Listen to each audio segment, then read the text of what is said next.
Hello and welcome to the Black Rose Garden. I've spent quite a lot of time recently trying to improve my Manastorm build that I made a guide video for. Link to that video will be in the description below. All of the information in that previous video is still completely valid because the core of this build is still the same and it functions fundamentally the same way. Please watch that video if you haven't already, as the various pieces of this build fit together in a pretty cool way and the playstyle is rather unique. As you can tell, this build has changed quite a bit, even visually. I've managed to almost double the damage, which is pretty cool. After the showcase, I'll go over all the changes I made, so I'll see you there.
So, I'm sure you noticed the laser beams in the showcase. Those come from Crackling Lance of Disintegration.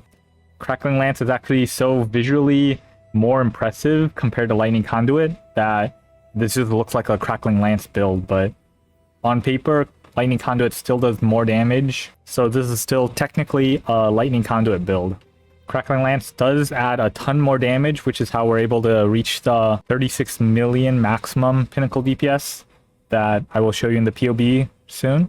Crackling Lance does multiple things for this build, but the most important is that it fills in the gaps where Lightning Conduit is on cooldown due to its restriction, because Crackling Lance doesn't have that same restriction.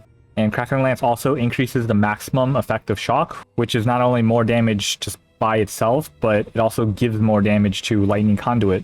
In order to fit in Crackling Lance, we take out the increased critical damage because the other gems are too important. You really need the increased critical strike chance from this support gem. So the crit damage support is the only one we can remove.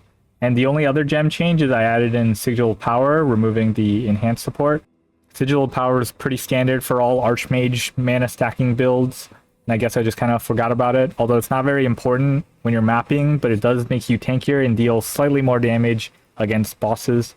So there are two things we have to do in order to accommodate for Crackling Lance, and one of them is dealing with the mana, and the second is actually increasing our effective shock so that it can reach the higher maximum now, because in my previous setup I had just enough increased effective non-damaging elements in order to hit 65% guaranteed effective shock, which is all that I needed, but now the cap is 85%.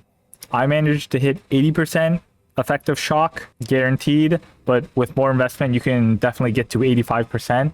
Like for example, on these boots I don't even have the elevated redeemer mod that gives increased effective non-damaging elements. So first, for the mana issue of Crackling Lance, because this skill doesn't have the trigger rate restriction that Lightning Conduit does, it triggers about 8 times per second in this build, and because Archmage makes the cost of skills really high, that means that Crackling Lance will end up costing about 2,000 mana per second, which is quite a lot. Pretty much the only way to deal with that mana cost is to get Mana Leech, but Mana Leech is a pretty rare mod. First of all, I believe there's not a single source in the game that gives Mana Leech from spell damage, but thankfully we're using Lancing Steel, which is an attack skill. But then a lot of sources of Mana Leech are from physical damage. For example, on pretty much any weapon, you can get Mana Leech from physical attack damage, but our physical attack damage is extremely low since we are mainly scaling elemental damage. So the only way for us to fit in generic attack damage mana leech in this build is from the passive tree. We take it with this node, Essence Sap. Since there's pretty much no mana leech nodes near the rest of our tree, technically there is this one mastery that gives mana leech, but taking this still means you have to waste 3 points before you can take the mastery. And this node is better because it increases your leech cap as well, which is a lot more leech. We're able to take that node with an impossible escape, which takes the spot of our Sublime Vision. And then to increase the effect of our shock, we take this node right here, which gives 20%. And most importantly, we take this crit mastery, which gives 50%, along with a lot of crit multi, which is really good. We remove all of the block nodes and glancing blows here, because block is honestly just not a very good mechanic unless you get recover on block, which we don't because we can't get that on our shield. However, these block nodes actually give a ton of elemental resistances. So in order to cap my res, I had to get a new ring that had a lot more elemental resistances than before. My previous ring had the Ele weakness on hit, but it also had a crit multi, and that made the last suffix pretty hard to craft, so it was kind of a random suffix. But now this one just has only the Ele weakness on hit with 2 Ele res mods on it. And that's pretty much all the changes I made to this build. I did test out adding in a lot of other stuff because even though the damage is really high, the survivability is pretty much the same as before, and it's not quite enough to comfortably do T17 maps unless you're just like really mechanically skilled. Clearing a T17 map for this build is pretty easy, but the boss is really a struggle. I tested things like taking Recoup on the tree, and as you saw from my previous video, I also tested Mutable Force plus Blood Notch, but that didn't work really well. And lastly, I want to go over the POB, which is linked in the description below. I've already talked about all the changes I made to the passive tree, the skills, and the items. So we're mainly just here to look at the damage number, which is 36 million maximum pinnacle DPS. But you don't get full uptime on this, so I want to show you like the realistic, consistent damage numbers as well. So let's first look at your consistent like mapping DPS. So we'll get rid of Righteous Fire. All Righteous Fire, I mean. We'll get rid of Arcane Cloak.